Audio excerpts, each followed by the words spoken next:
Flexibility होनी चाहिए कि अगर एक मेथड आपका नाकाम होता है, अगर आपने एक सर्टन सीवी को सर्टन अंदाज में बनाया, आपने देखा यार उसमें रिस्पॉन्स नहीं आ रहा, तो you have a provision, you can fine tune some of the things. उसमें बहुत सारी आपको गाइडेंस मिल जाएगी, यूट्यूब पे मौजूद है, आपके कुछ मेंटोर्स होंगे जो आपको डिटेल बता देंगे। But my point of view is prepare, give a special attention to your marketing document and it should reflect yourself। जितना इसके अंदर genuinely तुम्हारा अपना आप reflect होगा, जो तुम्हारी genuine तुम्हारी वो achievements हैं, जितना कुछ है, because this document works very well।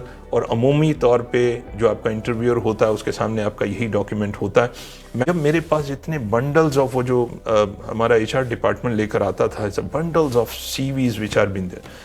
दोस्तों मैंने अपनी ज़ाती तजर्बे में ये देखा कि whenever I have to go through the selection pre screening process of that part, I am not been able to spend on this bundle of CVs beyond few seconds of my time. सिर्फ एक चंद seconds का time मेरे पास होता था जिसको मैं उसको देख के उसके बारे में डिसाइड कर लेता था कि शुड आई हैव इट और नॉट। उसके अंदर क्या चीज़ सबसे इंपॉर्टेंट होती है जो इंटरव्यूअर के लिए या जो सिलेक्शन करने वाले के लिए होता है, उसके जहन में होता है कि जो रिक्वायरमेंट जिसको मैं तलाश कर रहा हूँ, ये जो शख्स है जो एंट्री लेवल पोजीशन पर आना चाह रहा है, इसका किस हद तक मैचिंग एक्सपीरियंस है या मैचिंग रेलेवेंस पे आ जाते हैं। कि एक सिचुएशन है कि जनाब मैंने CV भी बड़ा अच्छा बना लिया, मैं बड़े उसके साथ जो है वो, लेकिन मुझे तो इंटरव्यू की कॉल ही नहीं आती, मुझे इतनी कंपटीशन में मुझे कोई पता ही नहीं लगता, कुछ में बुलाते नहीं। तो दोस्तों फ्रेश लेवल के ऊपर मैं ये कहूँगा कि आप सबसे पहले जिस चीज़ को अहमियत दें वो ये दें कि अगर आपको किसी जगह पे कोई इंटर्नशिप मिल जाती है, देखें इंटर्नशिप में आपको क्या वैल्यू मिलती है, ज़रा थोड़ा सा रिफ्रेश करते हैं जो मैंने अभी आपसे बात की थी। मैंने कहा था कि दुनिया आपको पे करती है आपकी कॉम्पिटेंस का, जितनी आप किसी फील्ड में मास्टरी रखते हैं उसकी आपकी पेमेंट डिफरेंट होती है, आप स्किल्ड होते हैं डिफरेंट होती है, आप सिर्फ अवेयरनेस एंड नॉलेज रखते हैं तो वो उसकी पेमेंट उसके मुताबिक होगी। इंटर्नशिप आपके लिए कौन सी अपॉर्चुनिटी क्रिएट करती है, ज़रा सोचिए इस बारे में। आप किसी इंडस्ट्री में चले जाते हैं और आप उन्हें कहते हैं कि जनाब मुझे I am been more concerned with the job, और इसके लिए मुझे इस बात की अभी गर्ज नहीं है कि आप मुझे इसका कितना पैसा देते हैं या नहीं भी देते। अगर आपकी फाइनेंशियल सिचुएशन ऐसी है कि जहाँ पे आप कुछ अरसे के लिए विदाउट एनी पेमेंट भी अगर आपको अपनी मर्ज़ी के काम करने के लिए किसी इंडस्ट्री में कुछ अरसे के लिए वो आप खुद तय कर सकते हैं। अगर आप समझें कि मुझे अपनी फ्री सर्विस भी देनी पड़े तो उसका बेनिफिशरी आप कैसे होंगे? दो बेनिफिशरी आप सबसे पहले होंगे। नंबर 1, आप किसी भी इंडस्ट्री में जाके वो कुछ सीखना शुरू कर देते हैं जो आपकी यूनिवर्सिटी आपको नहीं सिखाती, आपको कॉलेज आपका नहीं सिखाता।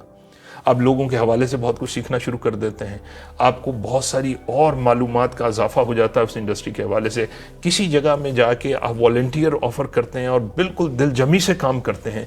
तो दोस्तों इंपॉर्टेंट चीज़ क्या होती है किसी भी एम्प्लॉयर के लिए, वो देखना चाहता है कि यार मैं इस बंदे को अगर हायर करूँ तो इस बंदे की कमिटमेंट इतनी स्ट्रांग है, मैं वर्ड कमिटमेंट का वर्ड यूज़ कर रहा हूँ, इसका इंटरेस्ट इतना स्ट्रांग इसके अंदर है कि अभी मैं इसको पे नहीं कर रहा फिर भी ये लगन के साथ सीखने की कोशिश कर रहा है, तो कल को मैं इसको पे करूँगा तो इसकी कितनी ज़बरदस्त ये वैल्यू जनरेट करेगा।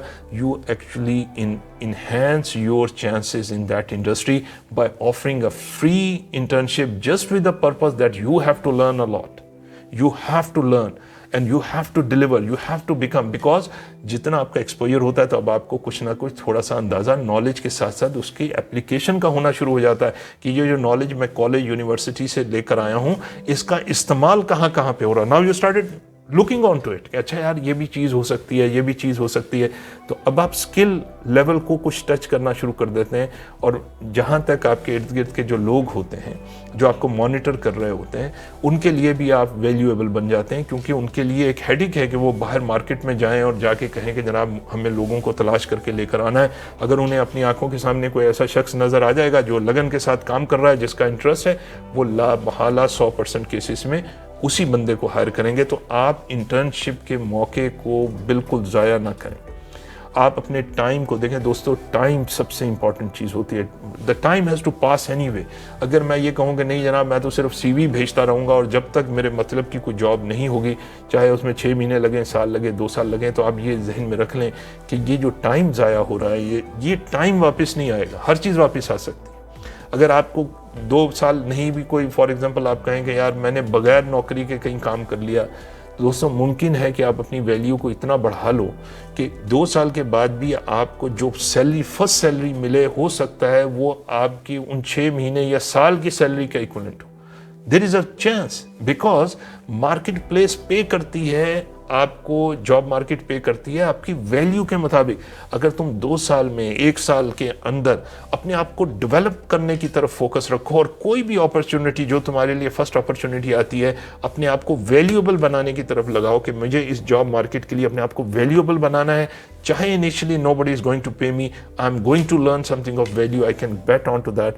मे बी आपके कहीं दोस्त जो हैं जो एक सर्टन लेवल ऑफ इनकम से स्टार्ट करते हैं, you can earn a lot if you have this thing. तो अभी तक हमने क्या चीज़ हाईलाइट की? एक, रिस्पॉन्सिबिलिटी को लेने का जज्बा, मैं जिम्मेदार हूं and I am going to create an opportunity for myself. Number 2, मुझे इस बात पर फोकस करना है कि मुझे अपने मार्केटिंग डॉक्यूमेंट, अपने CV को बिल्कुल अपडेट रखना है and I have to identify what exactly I want in my life. I should be very clear, I should be very specific in the target industries where I would like to do a job.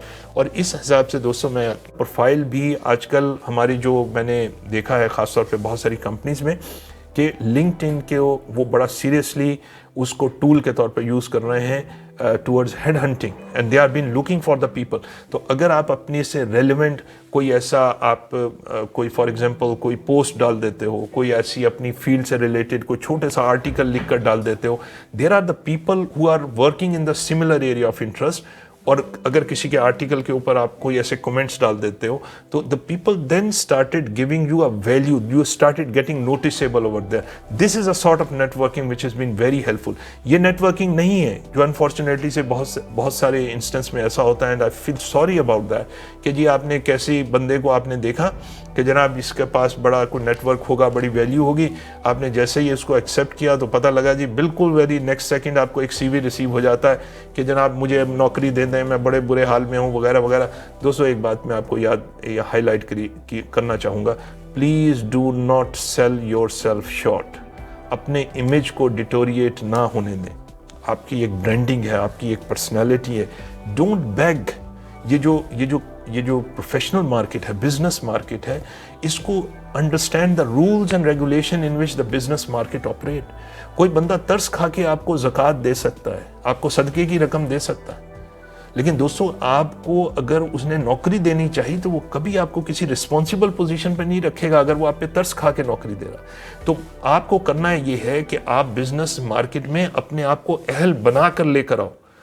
तरस खा के नहीं नौकरी लेनी, अपने आप को अहल बना के लेकर आओ, अपने आप को वैल्यू पर काम करके लेकर आओ, ताकि लोग जब तुम्हें हायर करें तो तुम्हें फेस वैल्यू, तुम्हारी जो वैल्यू उसके मुताबिक हायर करें।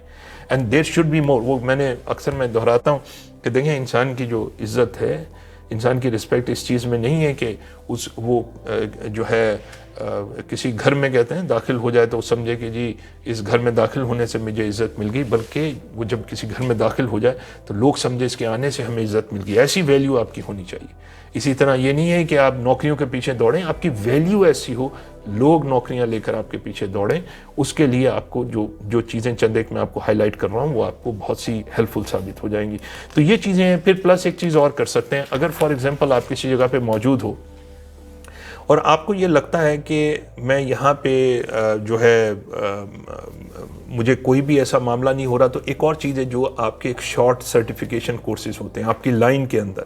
मिसाल के तौर पे मान लीजिए मैं एक मिसाल दूंगा, जैसे प्रोजेक्ट मैनेजमेंट की एक सर्टिफिकेशन है। ये छोटे छोटे शॉर्ट कोर्सेज होते हैं, कहीं हफ्ते का होता है, कहीं 10 दिन का होता है। कुछ और हेल्थ एंड सेफ्टी की लाइन है, अगर ये आपकी लाइन है तो जैसे निबोश की सर्टिफिकेशंस होती है।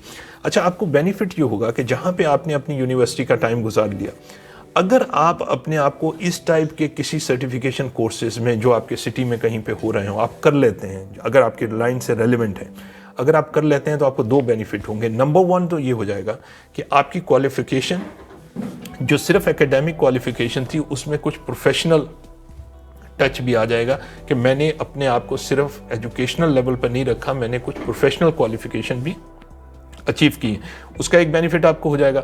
दूसरा बहुत बड़ा बेनिफिट ये हो जाएगा जो मैंने ऑब्जर्व किया, वो ये है कि जब मैं बहुत सारे इंस्टेंसेस में, मैं बहुत सारी जब सर्टिफिकेशन या इस टाइप के मैं ट्रेनिंग कोर्सेज भी मैं पढ़ाता रहा, तो अमूमी तौर पे मुझे उसमें चंद एक ऐसे लोग भी मिल जाते थे जो बिल्कुल एंट्रेंट लेवल पर होते थे, और मैं ये ऑब्जर्व करता था कि during a period of 5-7 days उन लोगों की बाकी लोगों के साथ जो वर्किंग प्रोफेशनल्स होते हैं डिफरेंट इंडस्ट्रीज़ में, और अपनी अपनी उस प्रोफेशनल रिक्वायरमेंट के लिए वो कोर्स अटेंड करते हैं, तो वहाँ पे एक अपॉर्चुनिटी उन्हें मिल जाती है कि आप बिल्कुल फ्रेश हो, लेकिन आपकी जो कीननेस टू लर्न है और आपकी जो डिवोशन टू लर्निंग है, because you get your employer with in that sort of certification और these professional courses as well, because they are been there and they can evaluate you, you can build a good relationship with them.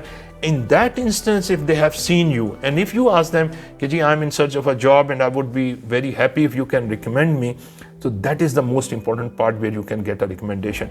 एक और चीज़ मैं आपको बता दूं, professionals में एक चीज़ और जहन में रखिएगा, बाज़ औक़ात ऐसा होता है कि लोग ये कहते हैं जी आप मुझे फ़लानी जगह नौकरी के लिए रिकमेंड कर दें, फलानी जगह रिकमेंड करते हैं। दोस्तों, प्रोफेशनल इन्वायरमेंट में एक और चीज़ समझें, जब आप किसी को अप्रोच करते हैं ना, जिससे आप कहते हैं जी आप मुझे रिकमेंड कर दें, रिकमेंडेशन का क्या मतलब होता है, आप किसी के बारे में, जो बंदा उस लाइन के अंदर मौजूद है, आप उसे रिक्वेस्ट कर रहे हैं कि जनाब मुझे कहीं पर रेफ़र कर दें। जो बंदा रेफ़र करेगा, इसका मतलब है उसकी रेफरेंस की कोई वैल्यू होगी, और वो खुद अगर उसकी कोई वो कोई भी कॉन्शियस प्रोफेशनल किसी अननोन लोगों को रेफ़र नहीं करेगा। क्यों नहीं करेगा? इस हवाले से क्योंकि उसकी एक सर्टन प्रोफेशनल रेप्यूट है। उस प्रोफेशनल रेप्यूट में वो उन लोगों को तो रेफ़र कर सकता है जिनके बारे में वो जानता है, लेकिन उन लोगों को रेफ़र नहीं कर सकता जिनके लिए नहीं जानता। तो हमेशा कभी भी ये गलती ना करें कि जो अननोन हो आप फ़ौरन तौर पे उन्हें कहें कि जनाब मेरी ये फ़लानी सिफारिश कर दें, ये कर दें, बल्कि सबसे पहले उस कनेक्शन को बिल्डअप करने की कोशिश करें, उस अपॉर्चुनिटी को क्रिएट करने की कोशिश करें, ताकि आपके चांसेस जो हैं वो उसमें बेटर हो जाए। जॉब मार्केट में आके आप जॉब की तलाश में हैं, तो जो चीज़ें हमने आज डिस्कस की हैं उसको अगर क्विकली मैं रीकैप कर दूं, आपकी उसको रिफ़्रेश कर लें जो हमने पढ़ा है। एक तो ये है कि आप कस्टमर सप्लायर कॉन्सेप्ट को समझें, नंबर 2 आप कॉम्पिटेंसी के कॉन्सेप्ट को समझें, नंबर 3 ये है कि आप अपने आप को ग्रो करें अपनी इंडस्ट्री में, आप अपने मार्केटिंग डॉक्यूमेंट को बेहतर करें, आप इंटर्नशिप पर फोकस करें और अपने आप को सेल करें अपने क्रेडेंशियल्स पर। ये सबसे इंपॉर्टेंट है। आप नेटवर्किंग करें, आप अपने सर्टिफिकेशन कोर्सेज को करें। आजकल बहुत सारी चीज़ें जो सीखने वाली दोस्तों मौजूद हैं प्रैक्टिकल लाइफ में, वो तमाम चीज़ें आपको सीखनी पड़ेंगी जो बदकिस्मती से अगर हम अपनी यूनिवर्सिटीज़ में नहीं सीख कर आते। उसमें आपके कम्युनिकेशन स्किल्स आते हैं, आपके सोशल स्किल्स आते हैं, आपकी रिलेशनशिप आती है, आपकी इंटेग्रिटी